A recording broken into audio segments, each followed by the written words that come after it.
Good morning. I'm going to continue with chapter 2. Or we're going to try, I should say. It's pretty dark.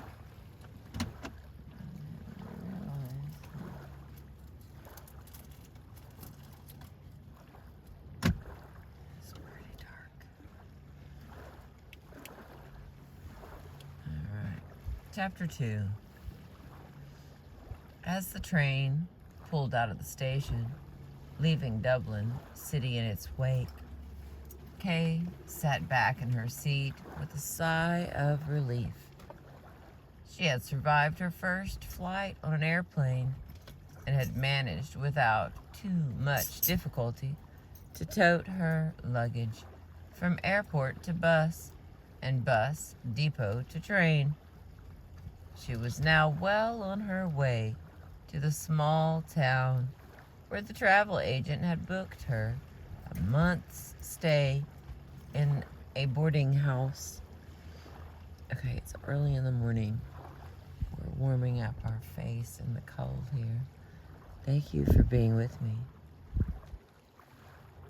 Any doubts and fears that Kay had about arriving in a strange country began to dissipate as she stared at the scenery and swept past her window. She was journeying along the eastern coast of Ireland, and beyond her spread the Irish Sea. Green waves glimmered in the light of the summer's day, beneath the sky drifting with clouds. Rising above the water's edge were the hills and mountains of Wicklow. They shadowed the train as it wound its way along the cliffs, occasionally opening to a dark, noisy tunnel. Green was the color of the countryside, from the fields and hills that rolled along the horizon to the dripping hedges that grew over the walls of every station stop. Having lived her life in a gray city, Kay was overcome by the bright beauty. By the bright beauty of the land, and she felt that it beckoned to her with warmth and promise. Is this my homeland? She mused to herself. Or the country of my parents, perhaps. Kay's eyes settled on the suitcase, which contained her books. But how could ancient stories answer those questions? She remembered Alan's suggestion. Was this a cruel game someone was playing on her? It can't be, she told herself firmly. There's too much to be answered. Where did I come from? Why do I have strange dreams and pictures in my mind? The books are part of a whole puzzle, and there must be an explanation. In all the stories the Singing Stone held the answers to every question. It only made sense that it would hold the answers to hers. Please, let me find you, Kay whispered, as the Irish countryside sped past her. Bray was the place where Kay had chosen to stay, a small seaside town with the Wicklow Mountains at its back, sea and mountain. These two were always present in the stories about the stone, and with the help of maps, which she had drawn herself, Kay was convinced that it was the Irish Sea and the Wicklow Mountains to which the stories referred. Bray was therefore an ideal place to begin her search. The boarding house, which was to be her home that month, was one of a long row of bed and breakfasts that overlooked the seafront. As soon as Kay moved into her room, she unpacked the items that belonged to her search. She covered the flowered wallpaper with maps of Wicklow. Her drawings and papers were scattered everywhere over the big bed with its lumpy mattress. In front of the old fireplace and its blue gas fire, on top of the wooden dresser and mirrored wardrobe, spilling over the floor in disorderly tiers, were her books, earmarked and well thumbed, with notes written in the margins and special paragraphs underlined. "A student, are ye?" the landlady asked when she came to check on Kay. "Sort of," Kay mumbled in reply. "Dinner's at 6:30, love. Don't be late. I've the house full, and first served is best fed. As I always say, you could do with a bit of nourishment," she added, frowning at Kay's thinness. Kay smiled at the landlady's own portly figure and promised she would not be late. "It's nice that she cares," Kay thought to herself as she unpacked the last of her clothes. "I think I'm going to like this place." Kay spent her first days in Ireland, recovering from jet lag and wandering around the town of Bray. She was eager to begin her search for the stone, but she had no intentions of racing off without knowing for certain where she was going. She had spent too much time, money, and effort preparing for this trip, and she would not ruin her chances by chasing a blind lead. Her maps were marked and circled with various journeys she could take through the mountains, and yet she knew somehow that only one path would lead her to what she sought. She began to read her books again, seeking frantically for clues. But when she stared in desperation at her maps, each journey seemed as likely as the next. How could she know which one to take? Then one night, the dream, which had tormented her in America, came back in full force. The images were no longer fragmented, but stark and potently clear. A mountain peak, a stormy sky, a woman standing beneath a massive archway of stone. Her long red hair flew wildly in the wind.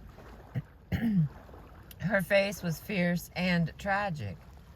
A green cloak swirled about her, the same shining color as her eyes. She was crying out with passionate command, and it seemed to Kay that the emerald eyes pierced the veil of the dream and settled directly on her. Morning, baby. Good morning. No little guy by himself. All right. Sorry, back to the story. Instead of squirrel, it's a bird. Anytime I see a bird, I squirrel out. Sorry about that. No, I'm not really sorry, actually. I'm enjoying all the birds, so thanks for thanks for hanging on. Enjoying the ride. I continue with this new style of book called fiction. Here we go. The images were no longer fragmented but stark. Oh, hell. I already read that one. Let's try again. Kay woke with a start and sat up in bed. The room was dark, and a violent wind rattled the old sashes of the window.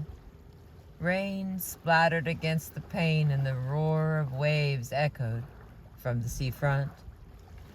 It wasn't a night for rambling, but the intensity of the dream had left Kay shaking. With trembling fingers, she pulled on jeans and boots, sweater and raincoat, and creeping quietly out of the house, she headed down to the seashore. It was a wild night, the elements openly raging, nature singing with the fullness of its power. The sea, like a great leviathan unchained, was heaving itself over the sea wall with savage abandon. The sky, a dark tempest, silver-edged and moon-clouded, was hurling rain downwards to match the watery outbursts below. As above, so below, Kay murmured. It was a phrase repeated often in her books. Her excitement was rising. She knew something was up. She could feel it drawing near, whatever it was. She was walking along the promenade, a pale pathway of stone that bordered the strand.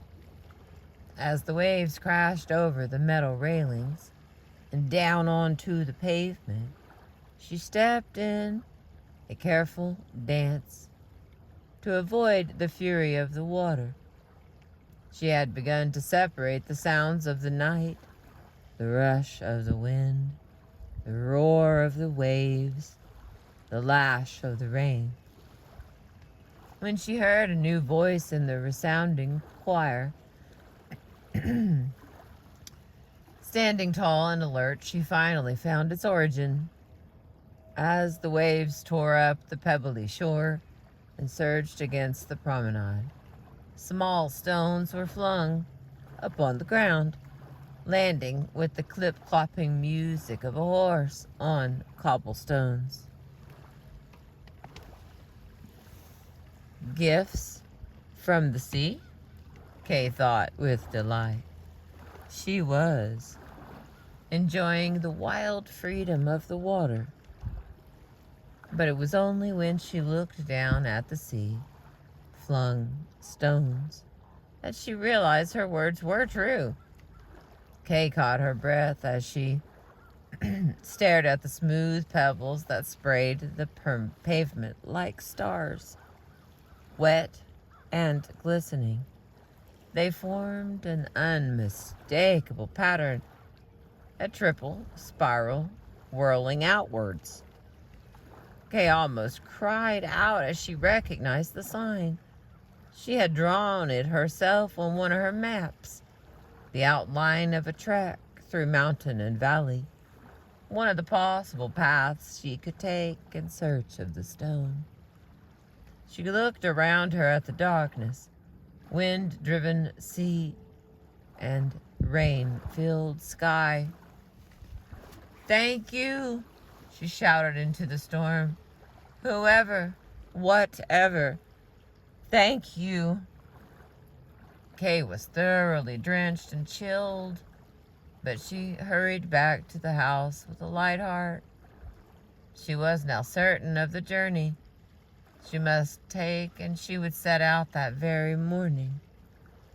As she turned on the gas fire and scrambled under the rough, warm blankets of her bed, a fiery image rose in her mind.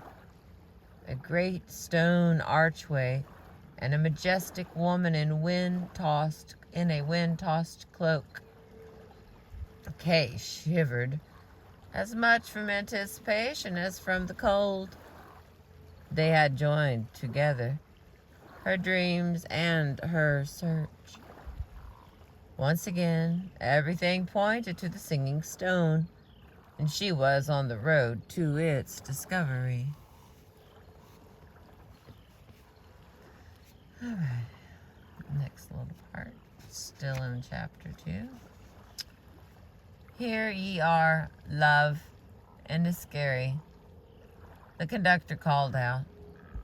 Kay thanked him and stepped from the bus, shifting her knapsack till it settled comfortably on her shoulders. She wore a bulky sweater and high rubber boots over her blue jeans.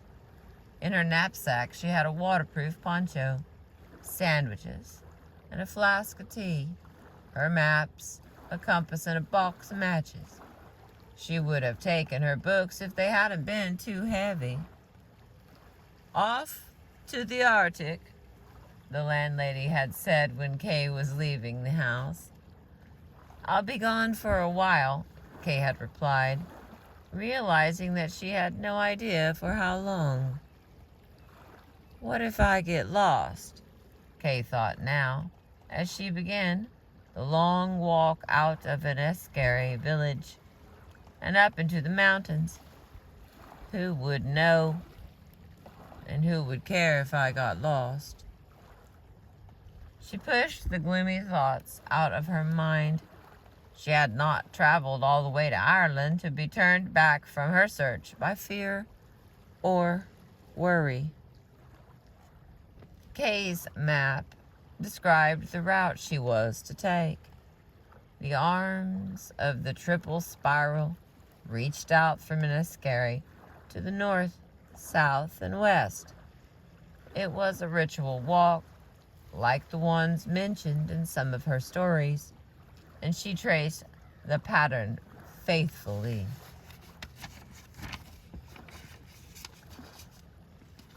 Hour after hour, she marched over piebald peaks colored with purple, heather, and yellow gorse, down into wild valleys tangled with green fern and moistened by the amber flow of the Glencree River, through spines of old and young trees, brown pine needles crunching underfoot.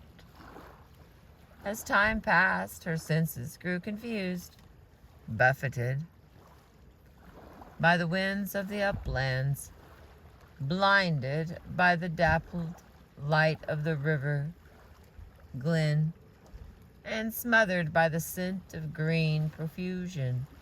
She wandered in a daze. The shadows of the trees were in her eyes. The silence of the hills was in her heart. Already she was moving into timeless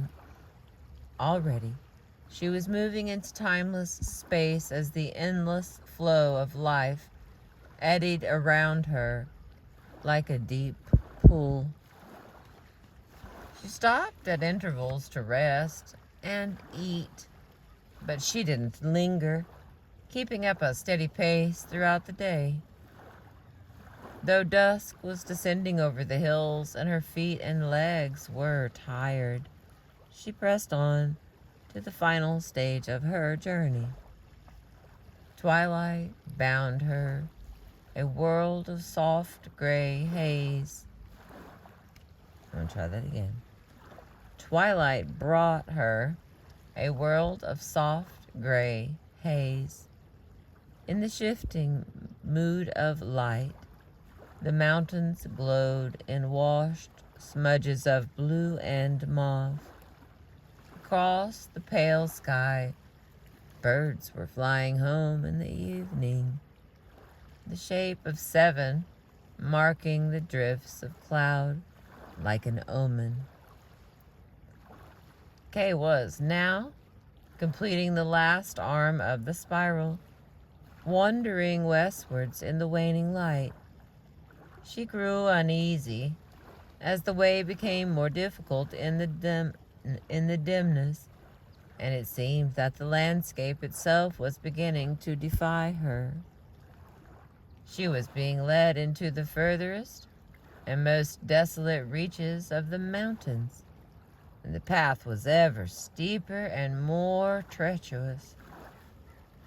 A red dish water seeped from the ground as if the hillsides were wounded and bleeding. The wind whistled through dark and eyeless spaces. Dusk gave way to night, and a pall of gloom fell over the mountains. Good morning, babies. Hi, sweetheart. Thanks for coming and seeing me and being in my video. I did get the good fishing spot though, didn't I? It has more to do with the good fishing spot than me. I can tell the difference. Just saying. I say he didn't feel threatened. Here comes another one. I'm gonna be sneaking in on the right. If I sneak in and start a fight, probably. That's how it usually goes over here.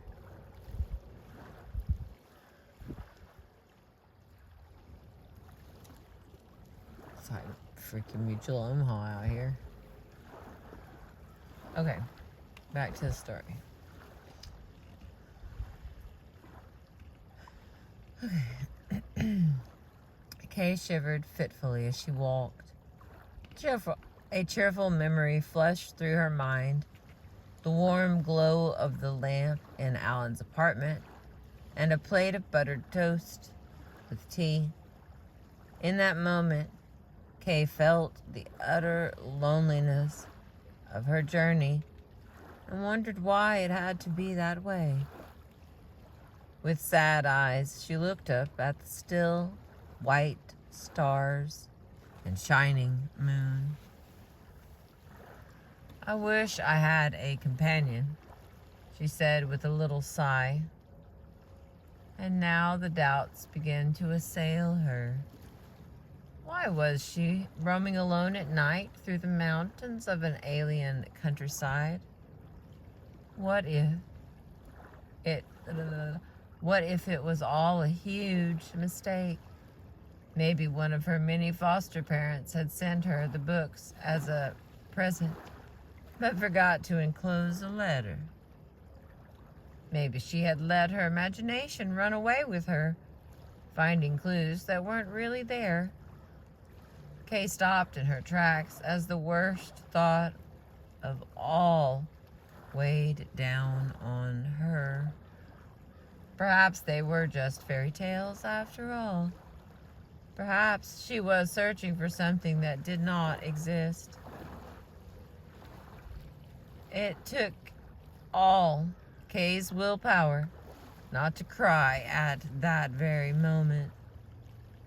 The cold and dark of night seemed to press against her on all sides, and she felt lost and hopeless. She had come to a sharp ledge higher than all the others she had climbed.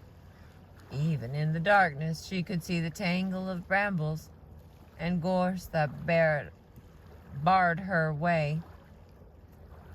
Why bother to go any further?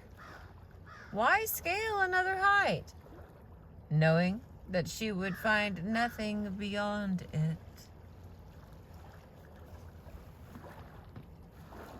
All the walking she had done that day, all the endless meandering through hills and valleys, senseless, useless.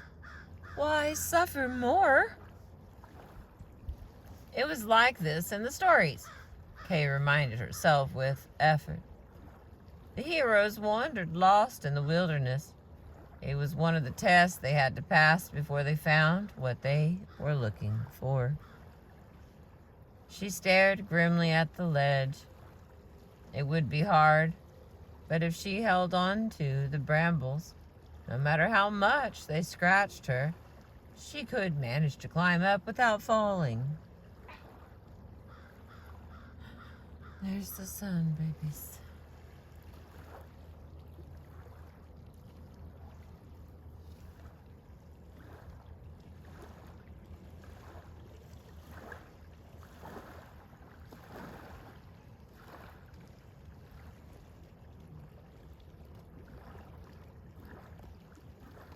Sorry if I made anybody sick there. I apologize. I'm horrible with no warning. Okay.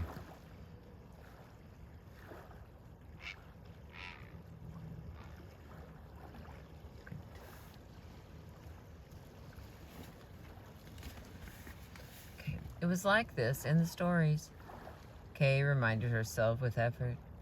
The heroes wandered lost in the wilderness. It was one of the tests they had to pass before they found what they were looking for. She stared grimly at the ledge. It would be hard, but if she held on to the brambles, no matter how much they scratched her, she could manage to climb up without falling. I've only been wandering for a day, she told herself. Maybe it's supposed to take longer. I'll just have to keep going. Before her doubts could overwhelm her again, Kay clambered up the ledge, fighting for toeholds and clinging painfully to the thorn bushes. She moved slowly upwards. Her breath came in short gasps as she struggled, and the air seemed thinner the higher she climbed.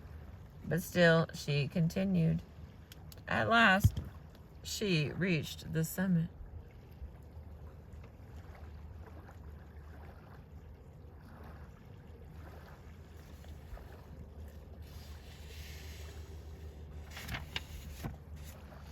Prepared to find nothing and ready to move onwards, Kay stood shocked by the scene before her. She had found one of the high, hidden pastures that only the mountain sheep would normally tread. It was flooded with moonlight, like a silver bowl set in the dark rim of the mountains. The tall grasses shone like strands of crystal, and a bluish mist issued from the ground like the breath of the earth. But it wasn't the eerie beauty of the meadow that shocked Kay. It was the sight of the great monolith that loomed before her. Stone upon stone it stood, a massive dolmen, a colossal archway, stark and ancient. It towered against the sky, dwarfing the muted shapes and colors of the meadow. Though made of stone, it gleamed with a dark metallic sheen, which only reinforced the impression that it was a giant doorway. Kay stared at the awesome sight with a mixture of joy and horror. Here before her stood the greatest of the megaliths, the stone that answered all questions, the goal of her dreams and strivings. And she was not ready for it. Alone in that silent field, held in the lost reaches of the mountains, she felt her will weaken as she faced the ancient giant. Would she have to approach it? Was it really the singing stone? Why did it stand so dark and silent, like a tomb? Would it hurt her? Would it sing? What now? For one long moment, Kay actually considered turning back. She was shaking with terror. Perhaps it was better to muddle along with uncertainty. Maybe she didn't need her questions answered. But I want the answers, she argued with herself. I want to know who I am and where I come from. Tired of her battle with doubts and fears, exhausted from the long march of the day, Kay surrendered quietly to her own desire. With head held high and fists clenched against the unknown, she walked slowly toward the dolmen and passed under its arch. Bye, baby.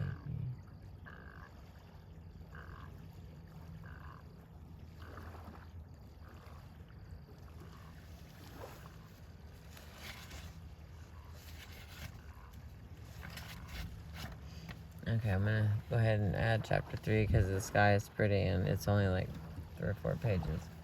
But hang on, I gotta get a sip of coffee because My whistle is dry. Oh my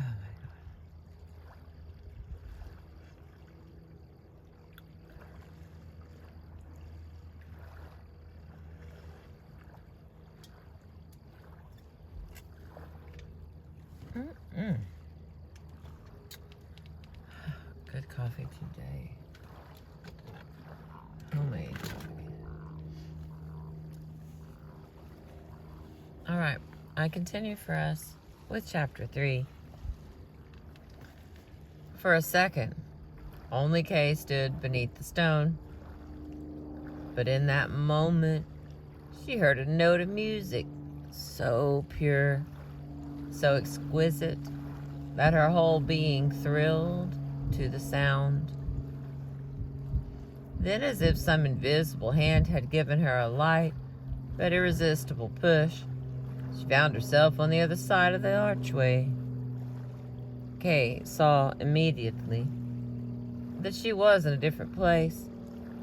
Though the starry night still shone above her, and the same mountains shadowed the landscape, she now faced a vast and impenetrable forest. The peak on which she stood was but a small island, cresting the sea of tall pine and gnarled oak.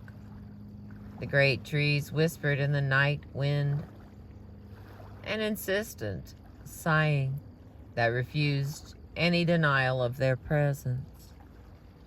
Kay whirled around to seek the shelter of the dolmen, but shock followed shock as she found herself staring into empty space and more woods beyond.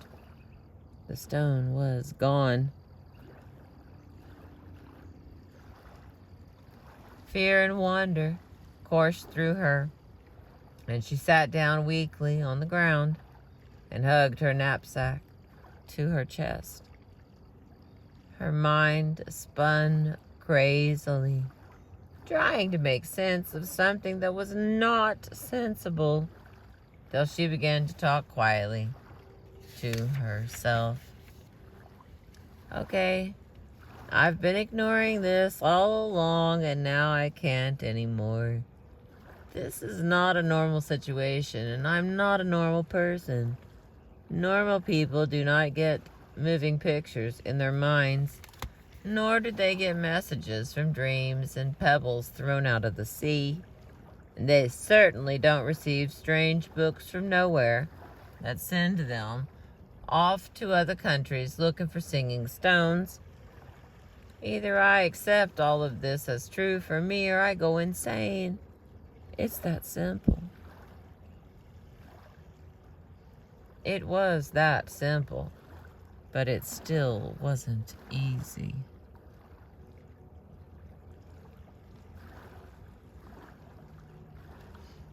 Another thought struck Kay, and she sat up straight as she considered it. This might not be a normal situation in the modern world, but it was in fact very like the stories in her books.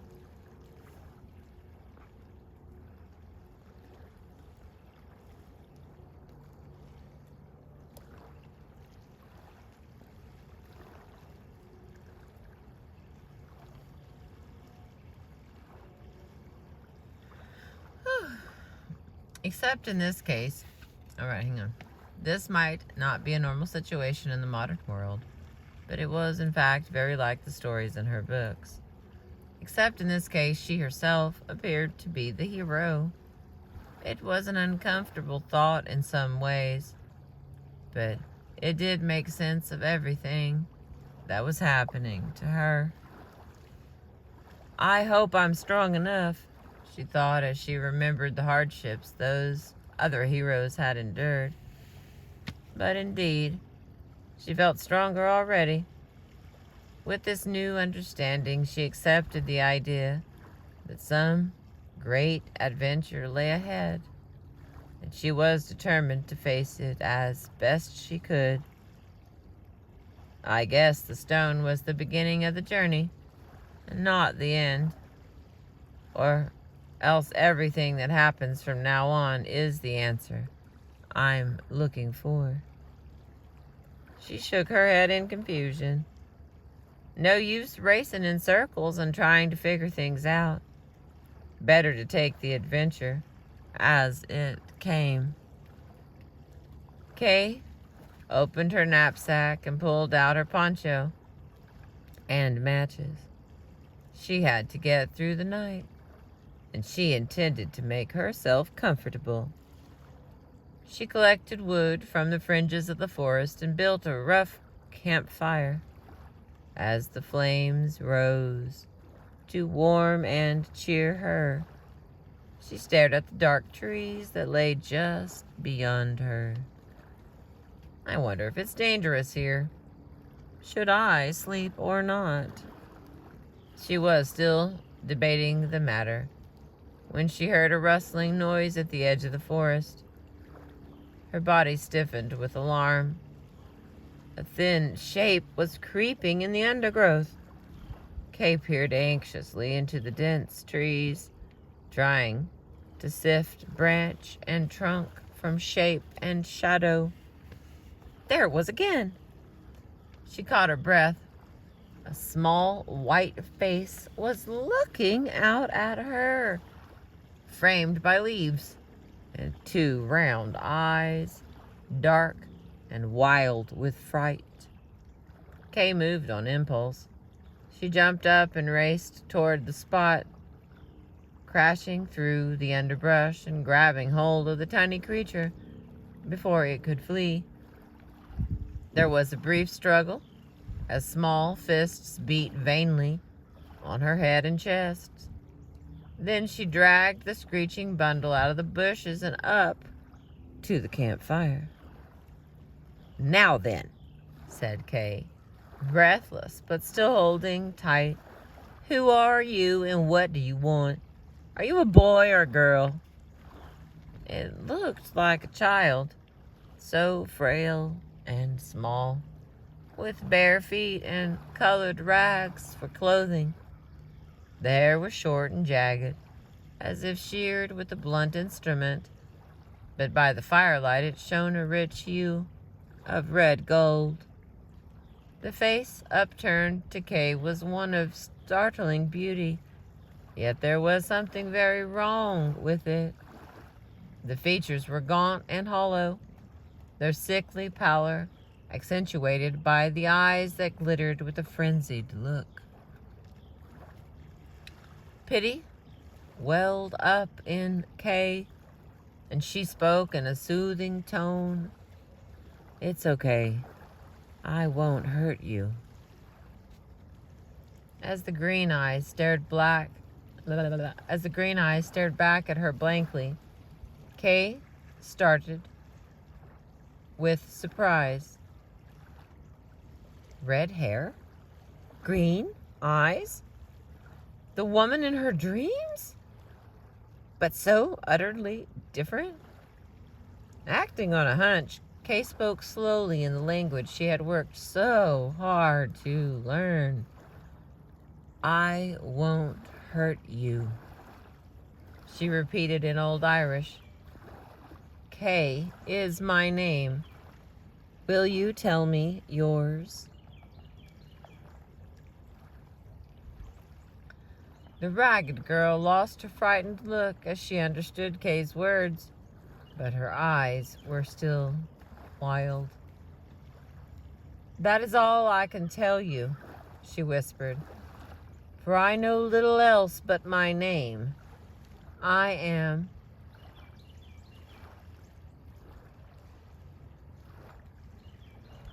Oh, I don't know how to sound this out. Hang on. I'm going to go with I am Amy. Kay let go of the girl now that they were talking. Kay let go of the girl now that they were talking, but Amy crouched by the fire as if she were a prisoner. Kay herself sat in a kind of daze. If Amy was the woman in her dreams, then Kay was linked to her in some way. And speaking in Old Irish? That could only mean Kay's mind threatened her with insanity again, but she fought for control. This was not a normal situation. She had already accepted that. And here was something new to accept. If they were speaking Old Irish, she could be nowhere but in Ireland's past. The ancient past. Are you a druid? Amy asked fearfully, breaking the silence at last. I saw you appear on the hill as if out of air. And why do you wear such strange garb? Kay remembered the druids in her Irish stories.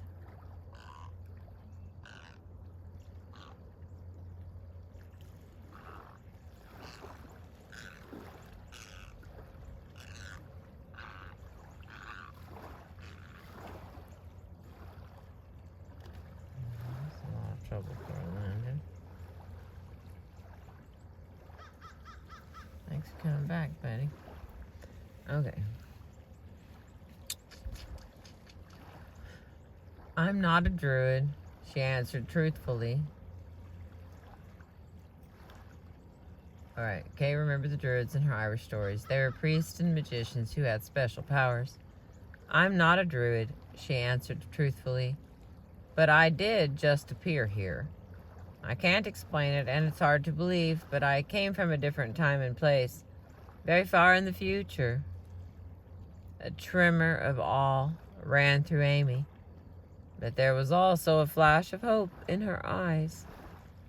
Have you come to help me? She cried hoarsely. Maybe, Kay said uncertainly. That could be why I'm here. I saw you in my dreams and I knew you were asking for help. But that wasn't why Amy's face twisted with emotion as she interrupted Kay's speech. The goddess heard me. I have been crying and crying for help. Days, perhaps weeks. I have wandered lost in the forest. My mind is all but broken. I do not know who I am or even why or even who my parents are. But this I do know. Something terrible hangs over me. Some doom or curse that I have forgotten. And the rising shadow of the future has all but dimmed my past. Kay listened to the girl with sympathy. We are the same that way, she said softly to Amy. I don't know my past either. I guess that's why we've met. We obviously belong together somehow. Amy's worn face brightened at this, but Kay found herself frowning in return. She could see that the younger girl already looked up to her, and no doubt expected her to be the leader in whatever they should do next. Accustomed to being on her own, Kay did not like the idea of taking responsibility for someone else, especially a lost and ragtaggled child. Kay sighed ruefully as she remembered that she had wished for a companion. Hi, baby. Good morning. Thanks for saying hi. Okay. That she had wished for a companion. There was no use complaining now that she had one. Can you remember anything? She asked the girl. I mean, do you know where we are or anything about this place? Amy nodded eagerly. It is only my own history that fails me. I know my tribe and the history of my land. This is the Isle of Isensvale, and my people are the Tuatha De Danann, the tribe of the goddess Danu. Do you know of us? Kay grew thoughtful as she recalled the stories in her Irish books. Vague memories, certain knowledge, and the dark wing of foreboding crowded in her mind. The Tuatha De Danann, there was a tragic story attached to this race. I know legends about your people, Kay said. But since I'm traveling backwards in time, I can't be sure where or when I've landed. She shook her head. This is hopeless. A real case of the blind leading the blind. We need someone to tell us what's going on. Kay rested her head in her hand and stared into the fire. There was a wise man in one of my stories. What was his name? One of true knowledge. He was called Tuan. Fintan Tuan? Ahami said with surprise. Surely not him. The madman of the mountains.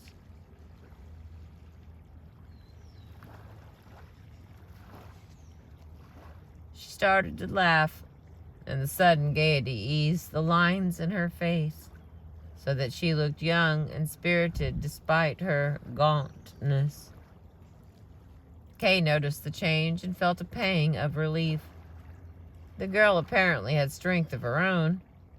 She might not be as helpless as Kay feared. Well, even if he is crazy, Kay said with a grin, he still might be able to help us. I mean, what else can we do? Where else can we go? Ahami sobered immediately as she saw the sense in Kay's words. They say he lives in these mountains, she said seriously. In the high eyrie behind the peaks of Tondub, beyond the river Glancray. Oh, good. If he's not too far away, he's definitely our best bet, Kay said. We'll go looking for him first thing tomorrow. She was happy now that they had some direction, no matter how tenuous it seemed. In the meantime, let's try and get some sleep. The two girls gathered more wood and settled down for the night beside their campfire. The ground was hard and cold, but they built a shelter of branches against the wind and used Kay's poncho as a makeshift blanket.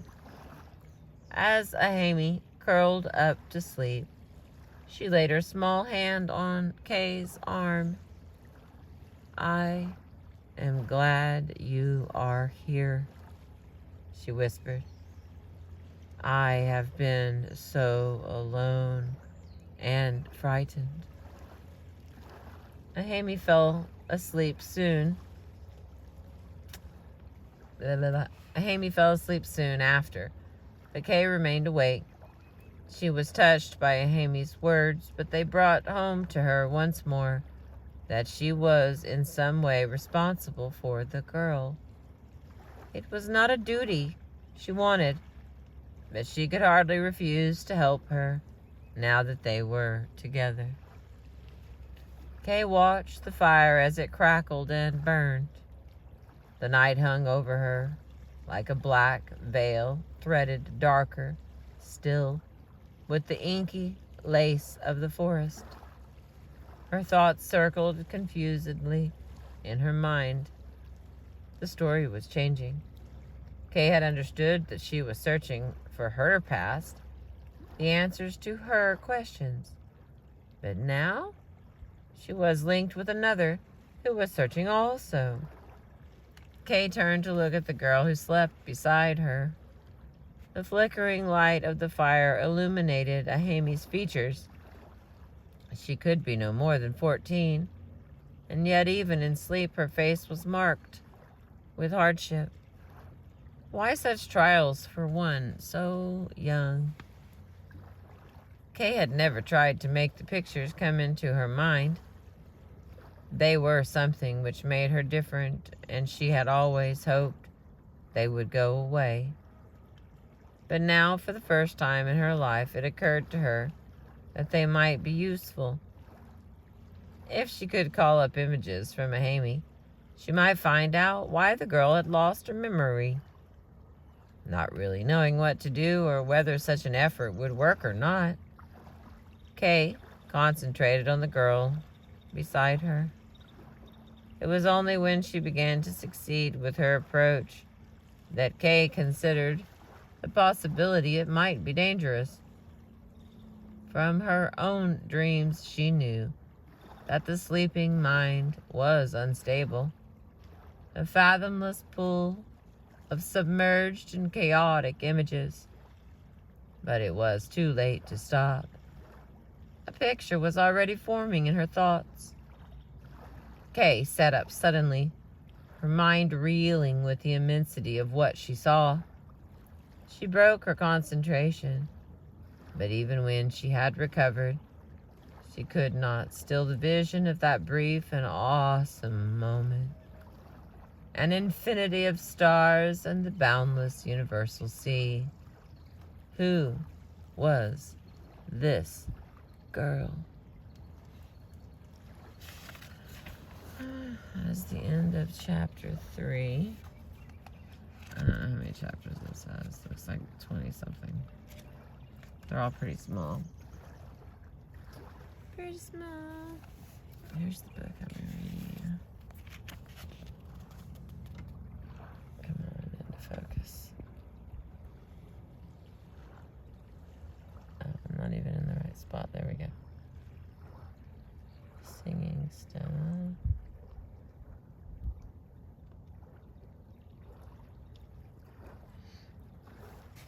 And I will remind you gently that I do not read fiction. I do not read fiction at all. Like, not a word, not a line. So, thank you again for bearing with me as I read this fictional book. And I'm liking it. I hope it sounds that way. It's just different everything and trying to read something that is make-believe, and while I'm reading it, the pictures are being created in my mind. So I have not pre-read it because I like for that good solid raw feeling between us. Thanks again for letting me read to you and being with me on another beautiful sunrise here in Oklahoma. I appreciate you.